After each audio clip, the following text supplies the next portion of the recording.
Vamos a desarrollar el tema la conquista de Cuscatlán. En primer lugar, cuando hablamos de la conquista de Cuscatlán, hay que tener en cuenta que está ligado a la conquista del continente americano por parte de los europeos. Y en el caso de lo que ahora es Iberoamérica, pues el caso de España y Portugal. Entonces, tenemos que partir de la idea del reparto de las tierras descubiertas. Después de el descubrimiento del continente americano por parte de Cristóbal Colón, los españoles y los portugueses decidieron hacer una serie de tratados para repartirse esas tierras descubiertas. Así es como tenemos la bula intercaetera de 1493, dictada por el Papa Alejandro VI. Esta bula se elaboró por las recomendaciones y reclamaciones de Portugal hacia España y delimitó el área de influencia que cada reino podía reclamar al otro, con una línea de polo a polo situando 100 leguas al oeste de las Islas Azores. Luego de eso se redactó el Tratado de Tordesillas de 1493, donde la línea fronteriza se ligaba a 370 leguas al oeste de Cabo Verde, permitiéndole a Portugal una amplia zona al este del sur de América. Entonces, ¿por qué a Portugal, mejor dicho, por qué de todo el continente americano, Brasil es el país con ascendencia portuguesa? Y es por este Tratado de Tordesillas, donde se decidió que la tierra que iba a ser conquistada por los portugueses era esa línea fronteriza a 370 leguas del Cabo Verde, que es una zona de África. Entonces, justamente el trazo lograba tocar las costas de lo que ahora es Brasil. Así que por eso es que actualmente Brasil es una ex colonia portuguesa. Bien, cuando hablamos de América, el último viaje de Cristóbal Colón a este continente fue realizado en 1502. Américo de Vespucio demostró que América era un nuevo continente gracias a la exploración de las costas de Brasil en 1501. Américo Vespucio llamó a este continente Nuevo Mundo.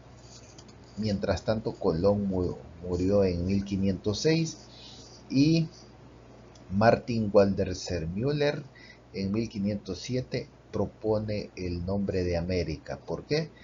Porque si bien es cierto que Cristóbal Colón descubrió estas tierras, Cristóbal Colón pensó toda su vida, hasta el hecho de su muerte, que lo que ahora es América en realidad era Asia, mientras que Américo Vespucio fue el que descubrió que estas tierras no eran Asia, sino que eran un nuevo mundo, y como tal era necesario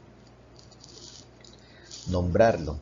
Así que este Martin Waldersee-Müller es un cartógrafo, es decir, es la primera persona que hizo un mapa de este continente, y resulta de que no le colocó Nuevo Mundo, sino que América, en honor a Américo Vespucio, que fue el primero que demostró que era un nuevo continente. Cuando hablamos del inicio de la conquista, tenemos que es un periodo bastante corto. Eh, Dentro de la historia, 50 años o menos es un tiempo corto. Así que de 1509 a 1550 la mayoría de las expediciones tuvieron su base en la propia América, y la española fue el punto de partida de las expediciones hacia el sur y Cuba para las que se dirigían al norte, es decir que en un lapso de menos de 50 años se desarrolló la conquista de este continente, América, por parte de los españoles, en detrimento a los pueblos precolombinos, a los indígenas. Entonces la conquista se llevó a cabo principalmente durante el reinado de Carlos I, que fue de 1500 a 1558, y se le denominó el imperio donde nunca se oculta el sol. ¿Por qué? Porque Carlos I de España, también conocido como Carlos V,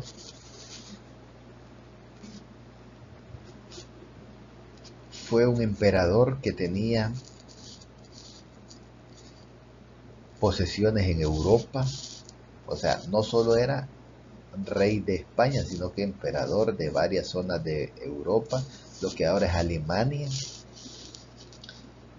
el continente americano y las Filipinas. Así que por eso se le denominaba el imperio donde nunca se oculta el sol. La causa de la rapidez de la conquista americana. La conquista fue más rápida en los territorios dominados por un imperio, porque eran sociedades estratificadas, en lugar de aquellos lugares donde no existía una estructura centralizada. Los españoles buscaban la alianza con los pueblos sometidos a estos imperios. Por ejemplo, los aztecas eran un imperio y dominaban a sus vecinos, así que los españoles decidieron hacer alianza con los súbditos, los subordinados y los conquistados de los aztecas para conquistar a los aztecas y así derrotarlos, pero con apoyo militar de los mismos pueblos precolombinos. Entonces el armamento hispano era más efectivo que el indígena, a lo que hay que sumar el uso de los caballos y los perros, y se favoreció a los españoles la existencia de leyendas que hablaban de la llegada de dioses desde el mar. A eso también hay que agregar que, por ejemplo, la conquista de los aztecas, los españoles tenían cerca de 1000 hombres, o sea, 1000 españoles, y tuvieron que conquistar un imperio que tenía cerca de 70.000 guerreros profesionales, o sea, militares de verdad, aztecas. Entonces la gente dice, bueno, ¿cómo es posible de que fue una conquista de 1000 españoles contra 70.000 aztecas? Pero lo que la gente no cuenta es que los españoles se aliaron con los de Tlaxcala y eso provocó que habían 70.000 guerreros aztecas combatiendo a 1000 conquistadores españoles, pero que estaban apoyados por otros 70.000 guerreros de Tlaxcala y otros pueblos indígenas. Por ejemplo, aquí tenemos a Hernán Cortés y la conquista de México. Entonces, el 18 de noviembre de 1518, parte de Cuba con 600 hombres, 12 cañones, un par de caballos. Aprovechó la confusión de su llegada y el descontento de los pueblos sometidos por los aztecas, que eran un imperio bastante cruel con sus súbditos, porque hacían sacrificio humano. Así que varios pueblos decidieron liberarse, aliándose con los españoles. Así es como en 1821 se da la toma de Tenochtitlán. Aquí tenemos el rol de los tlaxcaltecas en la conquista de los aztecas, mayas y también de Cucatlán. se hicieron alianzas entre los españoles y los tlaxcaltecas. Ellos tenían enemigos comunes. Los de Tlaxcala habían sido oprimidos y constantemente atacados por el imperio mexica, es decir, los aztecas, que eran su enemigo tradicional. Los de Tlaxcala hicieron una alianza, un convenio con los españoles porque vieron la posibilidad de tener acceso a recompensas y a una política de supervivencia, es decir, al aliarse con una potencia extranjera, los de Tlaxcala aseguraban su supervivencia en un entorno de constantes conflictos entre diferentes pueblos indígenas, y al final su fidelidad permitió mantener cierta autonomía bajo el dominio español.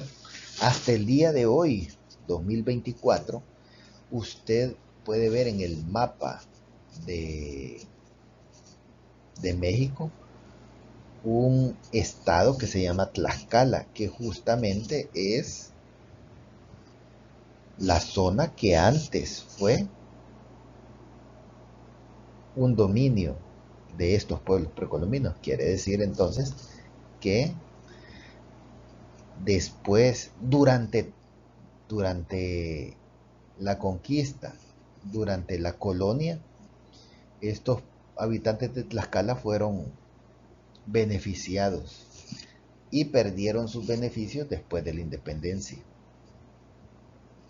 Entonces ahí tenemos también que los de Tlaxcala vieron una ventaja militar porque se dieron cuenta del poder de las armas españolas en cuanto a los cañones, las armas de fuego y los caballos. Así que vieron la posibilidad de aliarse. Veamos los números que son increíbles. Entonces tenemos la conquista de los aztecas, estamos hablando de 300.000 guerreros aztecas, 1.300 infantes españoles, 100 caballería española y 200.000 de Tlaxcala, solo de Tlaxcala, pero estamos hablando de que se unieron otros grupos indígenas más, así que estamos hablando de que fue una cantidad increíble que desarrolló la conquista. Por lo tanto, podemos asegurar que la conquista no fue el resultado de un grupo de españoles que vinieron a regalarle espejitos a la gente o que vinieron a timar y a engañarlos, sino que estamos viendo una alianza donde la conquista fue yo indígena, yo tlaxcalteca, prefiero estar aliado con estos españoles que acaban de venir a seguir subordinado por los aztecas que provocan sacrificios humanos. Veamos el mapa de cómo era Mesoamérica a la llegada de los españoles. Aquí lo que vemos es una cosa bien particular, porque si bien aquí vemos una cantidad de pueblos precolombinos separados, ¿verdad? Pero veamos aquí el imperio azteca. Los aztecas que empezaron en una zona muy pequeña, como es el lago de Texcoco, fueron creciendo y fueron conquistando a sus vecinos.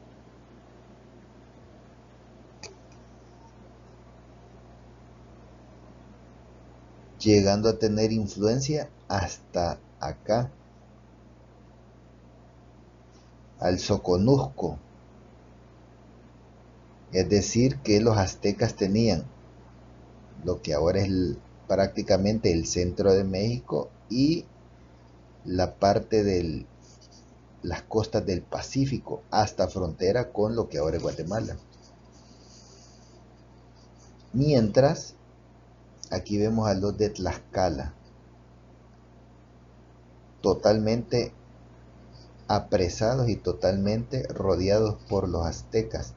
Por lo tanto, cuando vinieron los españoles de Yucatán y atravesaron toda esta zona, se dieron cuenta de que este problema que tenían los de Tlaxcala, así que los españoles hicieron una alianza con los de Tlaxcala, y los de Tlaxcala, con tal de sobrevivir y eliminar este peligro inminente que era ser sometidos por los aztecas, pues se unieron y posteriormente se dio la conquista de los aztecas. Significa entonces que la conquista fue resultado de luchas político-militares entre los pueblos precolombinos. No son gente, estos pueblos no eran gente que estaban en la jungla,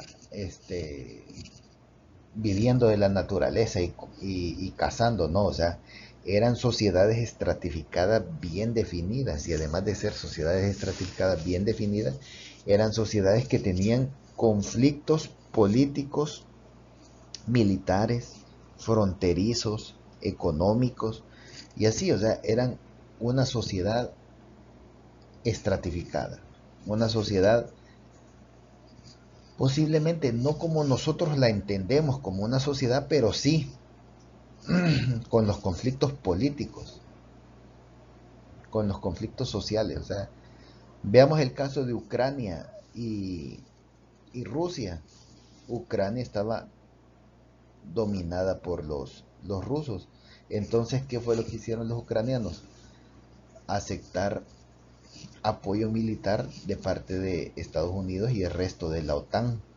Y así es como Ucrania logró sobrevivir. Obviamente todo ese apoyo militar, alguno es gratis y otro son préstamos, y algún día van a tener que pagar esos préstamos, pero por la necesidad no importa, no les importa al gobierno de Ucrania endeudarse, porque lo importante en este momento es sobrevivir y no ser invadidos por Rusia. Entonces esa misma lógica tienen los de Tlaxcala.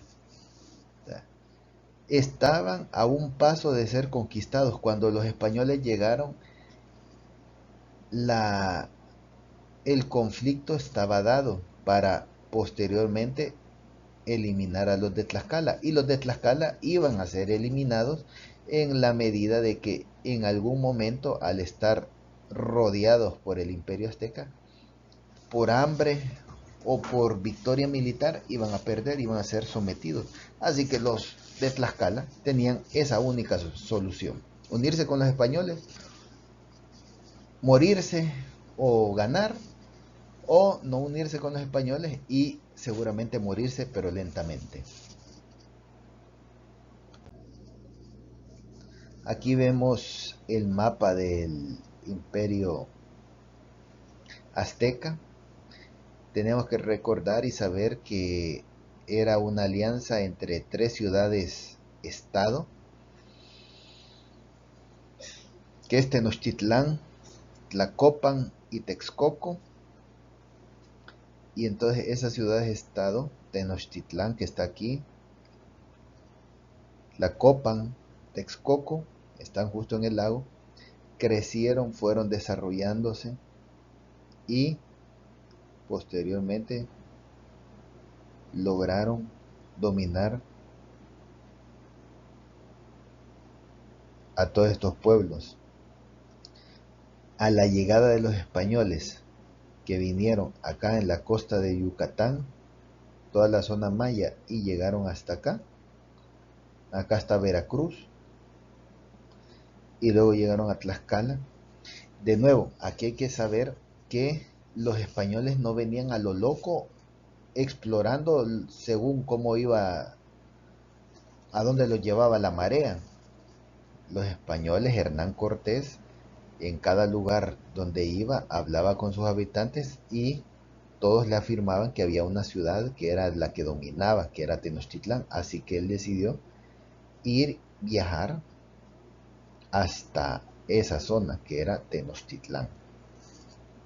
Así fue como, estando ya en esta zona, pudo saber de que los de Tlaxcala eran un grupo militar fuerte, pero que estaban ahogándose porque los aztecas los iban a conquistar.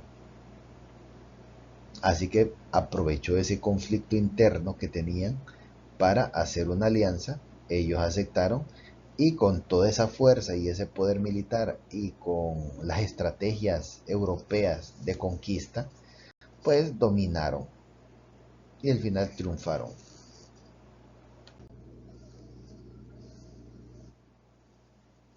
De nuevo, aquí vemos la expansión del Imperio Azteca de 1427 a 1519. Significa que cerca de 100 años los aztecas conquistaban territorios. Ixcoatl, Moctezuma I, Axayacatl, Tizoc, Ahuitzotl y Moctezuma II. Estamos hablando de 1, 2, 3, 4, 5, 6. 6 tlatoanis, lo que nosotros entenderíamos como emperador en 100 años de Tenochtitlán. Fueron conquistando poco a poco.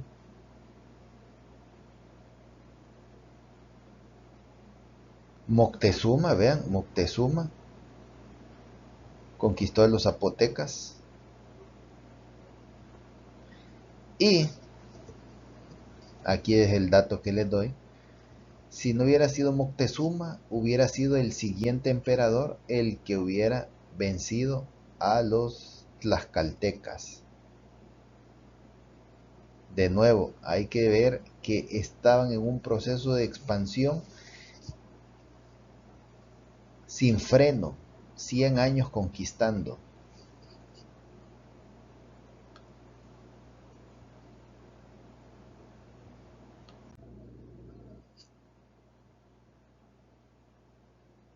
La mitad de lo que ahora es México, bueno, la parte central de lo que ahora es México fue dominado por los aztecas. Y ahora veamos, el Soconusco era dominado por los aztecas también. Y aquí vemos la parte de lo que ahora es El Salvador, que era dominado por los pipiles. Significa que cuando se da la conquista de los aztecas, todo esta era parte del imperio azteca, así que tenían que venir los españoles a controlar todas las zonas del territorio. Y cuando Pedro de Alvarado, que fue el encargado de esa conquista, se dio cuenta de que hasta acá llegaba el imperio azteca, se vio que habían otros territorios, que es esta parte de lo que ahora es Guatemala, así que siguió la conquista y por eso es que llegó a lo que ahora es El Salvador, conquistando a los pipiles. Y aquí tenemos ya el dominio de los pipiles, que era la mitad de El Salvador. Los españoles eran 250 españoles y cerca de 6.000 indios auxiliares, es decir, los de Tlaxcala.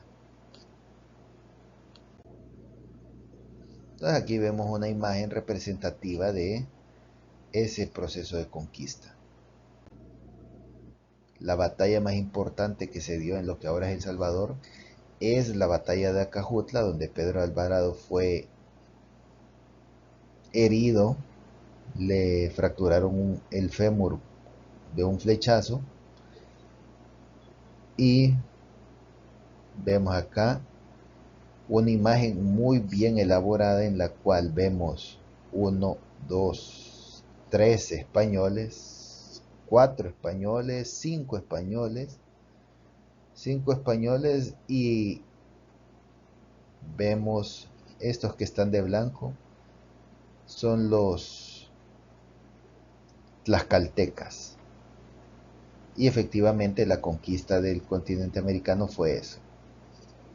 La conquista de México, Guatemala y lo que ahora es El Salvador fue así. Un par de españoles, ya vimos 250 españoles y miles de guerreros de Tlaxcala. Acá tenemos la cronología de la conquista de Cuscatlán. Él es Pedro de Alvarado, el que fue el conquistador de lo que ahora es Guatemala y El Salvador. El 6 de junio de 1524 cruza el río Paz, que es la frontera natural entre lo que ahora es Guatemala y El Salvador, y en su momento fue la frontera natural entre los mayas y los pipiles. Llegó a Mopicalpo y a Catepeque, pueblos pipiles que fueron abandonados porque la gente sabía que era una invasión, una conquista. El 8 de junio de 1524 se da la batalla de Acajutla. El 13 de junio se da la batalla de Nahuilingo. El 18 de junio se da la entrada de Pedro Alvarado a Cuscatlán y el 4 de julio Alvarado se va de Cuscatlán. Un territorio que, si bien es cierto, no había sido conquistado propiamente o totalmente, pero sí, ya había todo un proceso de conquista.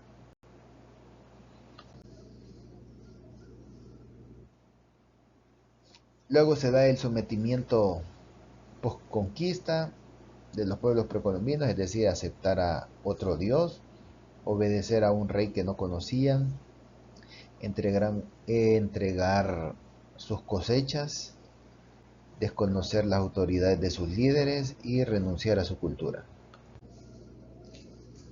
Ahora, vamos a ver algo bien interesante y es el Códice de Tlaxcala.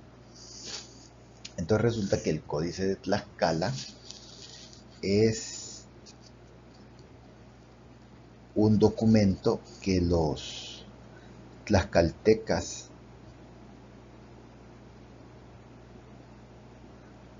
crearon. Resulta de que en 1554, después de la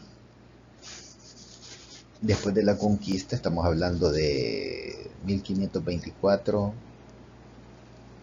30, 40, 50, 30 años después, los gobernantes de la colonia española empezaron a maltratar a los de Tlaxcala y los tlaxcaltecas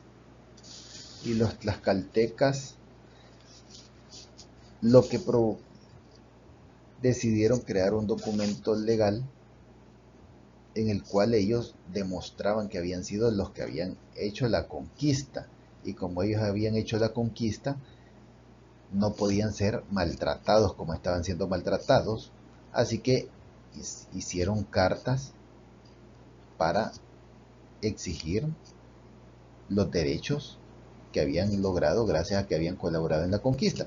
Y entonces, además de la carta, anexaron imágenes, que es este Códice de Tlaxcala. Entonces, en esas imágenes documentan la participación de Tlaxcala en la conquista de lo que ahora es México y su alianza con los conquistadores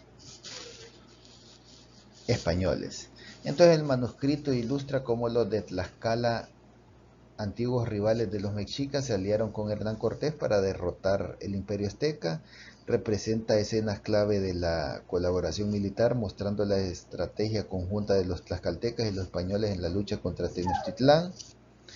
Y el códice destaca los acuerdos políticos y las promesas de recompensa, como la entrega de tierras, privilegios y la confirmación de su estatus político, que llevaron a la cooperación entre Tlaxcala y los españoles.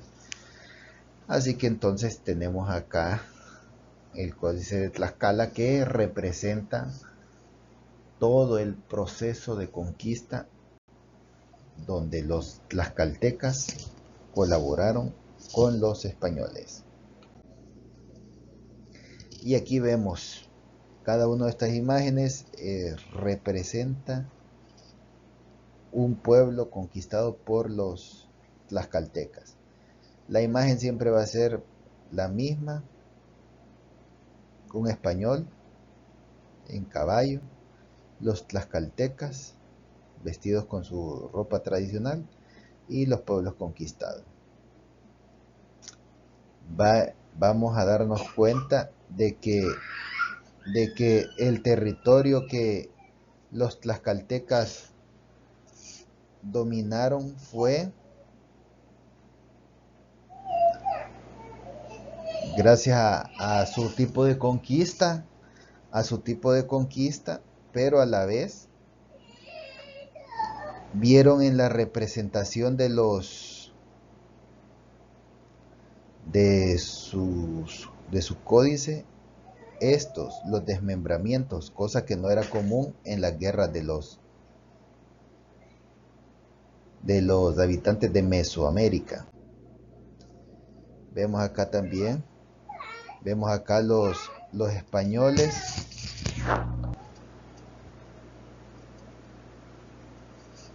aquí vemos igual el proceso de conquista y de nuevo español, tlaxcaltecas con sus ropas de guerra y los pueblos dominados y de nuevo gente descuartizada. Esto es bien particular, los descuartizados, porque resulta de que los pueblos de Mesoamérica estaban acostumbrados a capturar al enemigo vivo.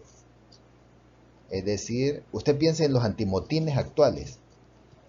Entonces, golpeaban al enemigo, el enemigo quedaba desmayado, entonces el guerrero que lograba golpear al enemigo se desligaba de la batalla y amarraba al enemigo y se lo llevaba arrastrado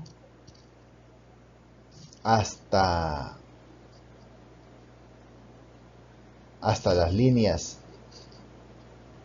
de la retaguardia, y ahí había alguien, así como usted imagínese, alguien registrando que el guerrero fulano de tal había llevado a ese hombre, el otro guerrero había llevado al otro, y así sucesivamente. Es decir que las batallas eran batallas donde deja inconsciente al rival, se olvida de toda la batalla y de todo lo que está sucediendo a su alrededor, porque él está pensando en amarrar y llevarse a su enemigo. Los españoles y los europeos no pensaban así en una guerra, o sea, la guerra consistía en matar al enemigo ahí en el campo de batalla. Por lo tanto, estos brazos y estas piernas es el resultado de que los pueblos mesoamericanos trataban de capturar al español y el español lo que hacía era cortarle las manos, o sea, una cosa horrorosa. Ahora veamos el gran trabajo, así entre comillas, el gran trabajo que hicieron los de Tlaxcala, que fue recompensado por los españoles porque de ser grupos que tenían sus armas tradicionales pasaron a tener espadas. ¿Por qué? Porque demostraron que tenían lealtad y también representaba que estaban tomando a conciencia las ventajas del armamento español. Vemos de nuevo acá a los tlaxcaltecas ya con espadas.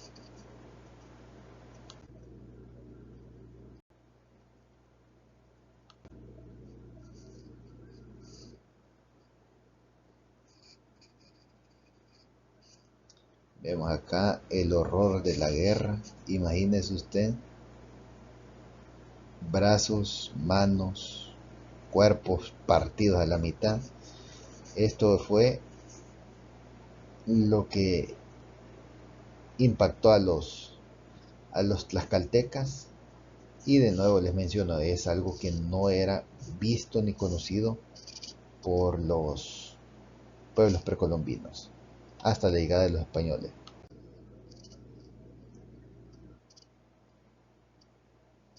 Acá también en la esquina, es decir, el códice de Tlaxcala es una imagen por lugar conquistado. Entonces, el dibujo casi siempre va a ser la misma iconografía. Un español a caballo, dos o tres tlaxcaltecas, el pueblo conquistado, las flechas, las armas, piedras, los muertos. Y aquí en la esquina siempre va a ver usted el nombre en náhuatl, o sea, el nombre de, del lugar conquistado. Y en castellano el nombre del lugar. Entonces en este caso es algo así como el Cerro de la Luna, Metzitlán. Así que vemos un cerro y la luna. Entonces el nombre que tenía en la escritura de los tlaxcaltecas y el nombre en castellano. De nuevo, Tepac Atitlán. Acá está el nombre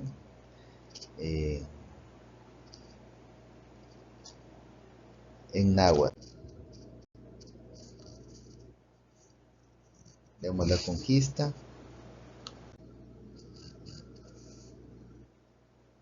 De nuevo, lo que horrorizó a los españoles fue a los pueblos mesoamericanos por parte de los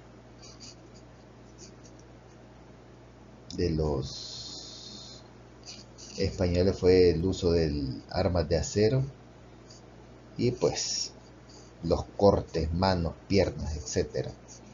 Aquí vemos la representación de una pirámide, un centro ceremonial donde van los españoles, pero que siempre van con sus aliados de Tlaxcala a vencer a los habitantes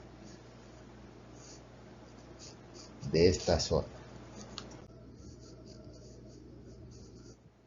Esta es una batalla naval. Esto representa el agua, las olas del agua. Esto es un barco, otro barco, y este es un camino entre estas aguas de este lago.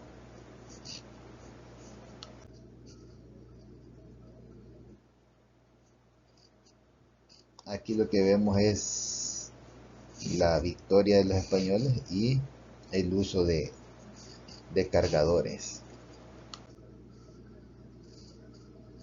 Vean aquí, esto es Cuscatlán.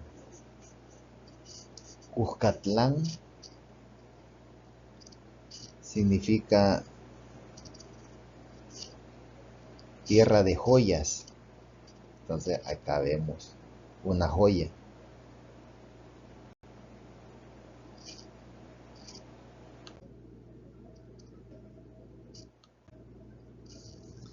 Algo importantísimo es el uso de traductores.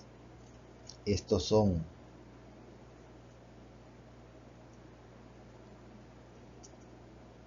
representantes de una ciudad-estado conquistada. Este es Hernán Cortés. Estos son los españoles, los indígenas. Aquí se miran espadas y las armas indígenas de Tlaxcala. Pero acá mira a esta mujer. Esta es Malitza, conocida como Marina. Ella hablaba dos idiomas. De aquí viene la importancia de ser bilingüe. Hablaba maya y hablaba náhuatl. Y con esos dos idiomas, Hernán Cortés logró hablar con los gobernantes y logró hacer alianzas.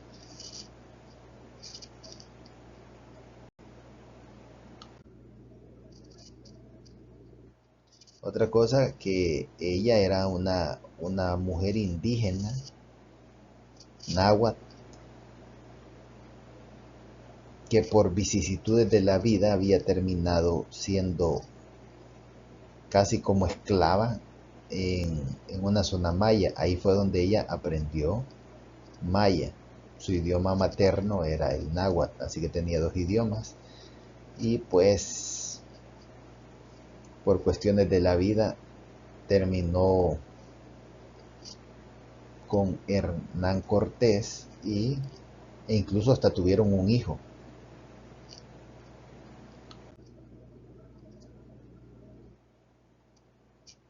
Vemos aquí la representación de la conquista.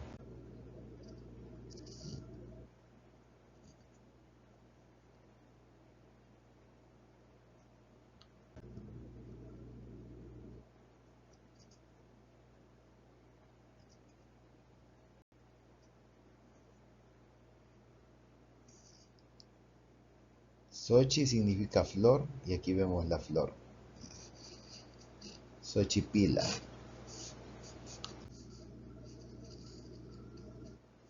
Michoacán. De nuevo Cuscatlán. Ya Cuscatlán, si ustedes se fijan, lucharon con lanzas,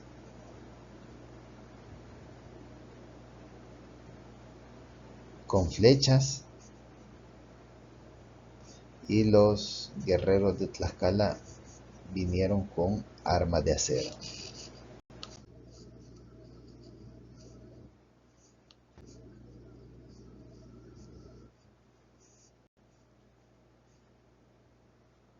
De nuevo aquí está la representación de un río, del agua. Entonces el impacto de la viruela en la conquista. Este es otro tema. Ya vimos que las alianzas político-militares entre los tlaxcaltecas fue importantísima. Pues también vemos aquí el impacto de la viruela, que también fue devastadora para los pueblos precolombinos. Aquí tenemos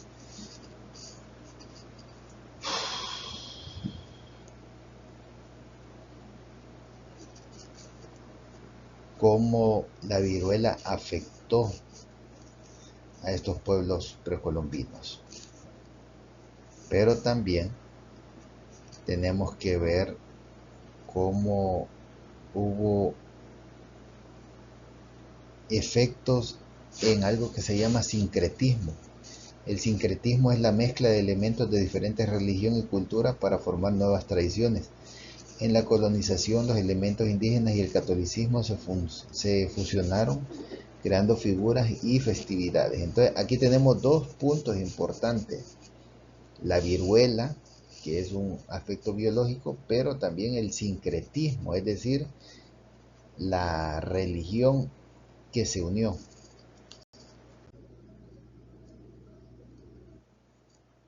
Entonces, en primer lugar tenemos la viruela, que generó un impacto psicológico porque la enfermedad fue vista como una señal de abandono por los dioses. Generó una desesperanza y una desintegración social horrible. Facilitó la conquista por la disminución de la población indígena. Las enfermedades ayudaron a la caída del imperio mexica y también del imperio inca en Sudamérica. La viruela se propagó rápidamente entre las poblaciones indígenas que no tenían inmunidad y causó una drástica reducción en la población nativa. En cambio, en Europa, los europeos tenían cerca de 1000 años de tener anticuerpos que habían provocado ya epidemias. Por ejemplo, es conocida la peste bubónica y otras enfermedades que arrasaron a Europa, pues entonces los europeos ya estaban acostumbrados a estas enfermedades.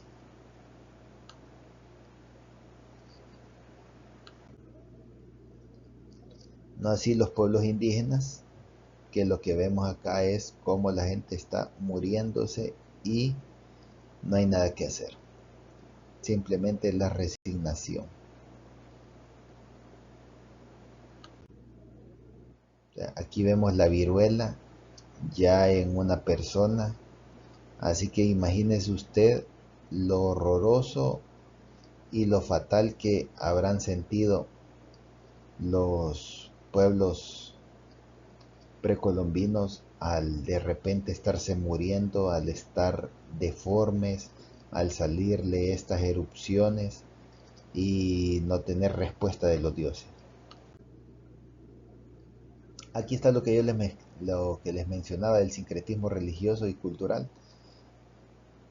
Ya esto ya más específico en el sentido de que el sincretismo es cuando dos religiones se fusionan y crean algo nuevo.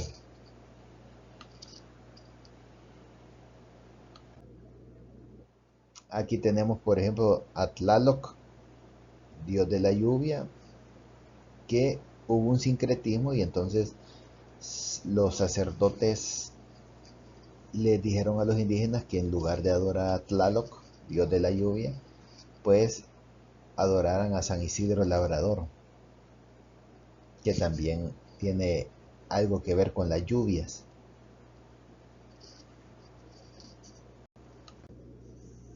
Tenemos aquí a Zipictotec, el señor desollado. Este era un dios el cual su representación era colocarle piel humana. O sea, a la persona que sacrificaban le arrancaban la piel y se la colocaban al estilo de una camisa. Te imagínese lo espantoso de esa imagen. Y vestían aquí a Zipictotec. Entonces, el sincretismo fue, Zipictotec era un dios importante para los pipiles. Entonces, ¿qué fue lo que sucedió? Hicieron este cambio. ¿Qué es lo que sucede con la transfiguración en Semana Santa?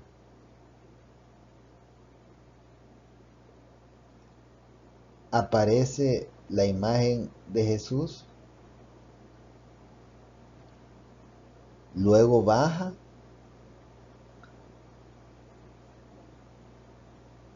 ya baja y lo visten, le cambian la ropa y ya con la ropa cambiada lo vuelven a subir y ya está con una ropa nueva. Entonces esa imagen fue la que cambiaron. De nuevo, Zipictotec era un dios importante para los pipiles, era un dios el cual sacrificaban a una persona en el honor de Zipictotec, desollaban, es decir, que le arrancaban la piel a esa persona y vestían a Zipictotec con esa ropa, con esa piel, y lo hacían en forma de ropa. Entonces el sincretismo está en la transfiguración. Significa entonces que el culto a Tzipictotec, estamos hablando de que tiene cerca de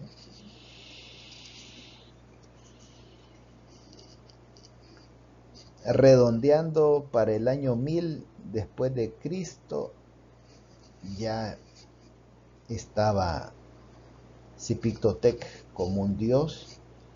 Así que durante cerca de 500 años los pueblos precolombinos y a la postre los pipiles adoraron de esa forma a Zipictotec, matando a alguien, sacrificándolo, colocándole la piel. Cambia esa cultura, llega la conquista y Posteriormente entonces tenemos la transfiguración, es decir, 500 años más en los que la mayoría de salvadoreños que son católicos ven la bajada del Salvador del mundo y luego la subida y una nueva ropa.